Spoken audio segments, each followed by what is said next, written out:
Good morning, Dr. Kim. Morning, Another Colby. Friday. Another Friday. So excited. It's been a quick week, It but has. wow, I'm glad we got another weekend coming up. And so that's good. You're doing a wedding this weekend. I'm going to watch football. So it's going to be a good weekend. It is. It is going to be a good weekend. Yeah, I'm excited. My sister's getting married, so I get I to know. perform the wedding. Congratulations. Yeah, it'll be a special weekend for sure for both of us. And today we get the chance to talk about lies and what we believe. And I know we've talked about this in the past. Some of that is bringing it back up. I think with everything happening in the world when it comes to the election, and there's a lot of stuff being thrown at us as men today that we have a tendency to get in our heads and create thoughts that aren't necessarily supposed to be there. Would you agree? Yeah. No, we do. And I think it's just in a lot of ways, we just pick in things or believe bad things about us. I know some of my guys have really struggled through this with financially, guys who've lost their jobs, and you start believing that I'm not capable, no one's ever going to hire me.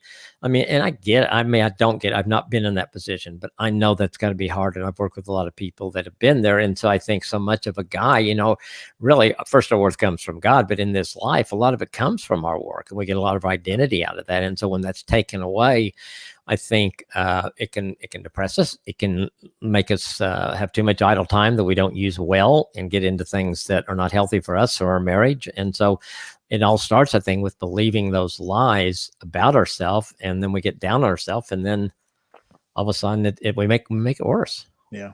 No, it's great. And wouldn't you think that when things do get intense with men, we have a tendency to try to find ways of escaping from that intensity, and so the lies start feeling like, hey, you deserve a little bit of downtime. Why don't you go look at this? Or why don't you start thinking about this? And why don't you go and indulge yourself in some of those things? And that creates big problems as well when we start believing that we deserve things, which are lies in the same context. You start believing things that you don't necessarily deserve, that you aren't going to satisfy what the problem is that's going inside.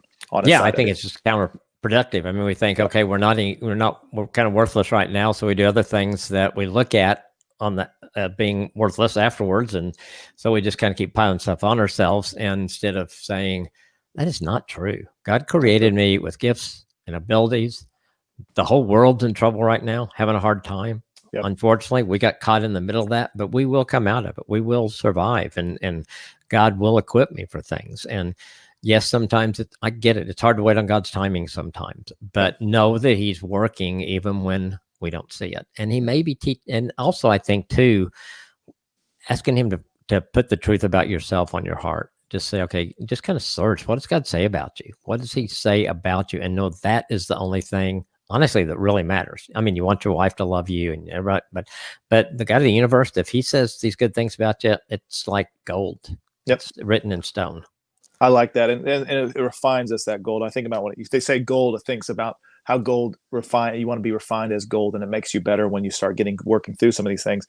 In Philippians 4:8, it says, finally, brothers, whatever is true, whatever is honorable, whatever is just, whatever is pure, whatever is lovely, whatever is commendable, if there is any excellence, if there is anything worthy of praise, think about these things. And I know for me, it's so easy in the context of the day-to-day things that I'm battling with or that I'm working through to go south on some of them and start listening to things that, and before I know it, I'm in a state of despair and depression, or I'm looking for ways to remedy what I'm feeling so that I can make myself better, as opposed to really leaning hardcore into the truth of who Jesus says that I am, and believing his truth about me and not the lies of the Satan. And it's amazing. It says in 1 Peter 5, the devil, he prowls around like a lion waiting to devour us and devour you. And it's so, and this, it is so easy to start believing things over and over again in my mind, and I start accepting this truth, and I may not even realize that I'm doing that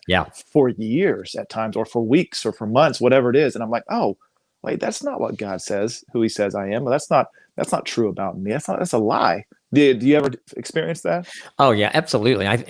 Obviously somehow the enemy knows our weaknesses, and I think we just have to realize there is a spiritual enemy. I mean, I don't know where everybody listening is spiritually, but there is an enemy out there that attacks us. And the stronger your faith is, the stronger you're trying to make your marriage, the more he seems to step up to the plate. And I think we just have to always realize that he's there. He has nothing good for us at all. Everything he wants to do is destroy us, like Scripture says. Jesus is stronger. I mean, just the simple words of Jesus, protect me, work, because the enemy can't fight him, and he's on our side. We've got the creator of the universe on our team. That's really nice. It's a great thought. And some of y'all out there need to hear that you are good enough, that you're valuable, and that you're doing a good job. And you may not have that around you. If you don't have people encouraging you, find somebody quickly, say, hey,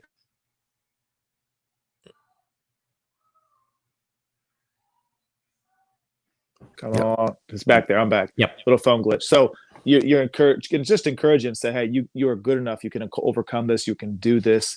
And God's got something for you. It's not over with yet, but stop believing that. You need to hear that today. You need to be encouraged to know that what you're doing is worthwhile, and you have a purpose. You have a plan. You have a direction that you're running, and stop believing lies that just aren't true about who you are. Yeah, absolutely. Absolutely. It's good. And this is a 3-part thing we're doing for the next three weeks when it comes to our Fridays. And today is stop believing lies and start believing truth. Next week is we're going to stop believing that we suck. And stop. I think that's exactly what we all know what it means, right? Yeah, right. We all know what it means, and start believing what God says, who God says you are, and then we'll have our last week after that. We'll tell you what that looks like after next week. But those are just the 3 things to help us to continue to think about differently how our mind works and what we need to be listening to and believing about ourselves. Absolutely. Well. We had a new Awesome Marriage, a Better Man podcast from your yesterday. Find that on YouTube. I think you're going to love this one. It's, I think, my favorite one that we've done so far. Yeah. So tune in and either listen to it on iTunes or watch us on YouTube, Awesome Marriage. And gosh, we look good on those. I can't imagine them just listening and not looking. Can you?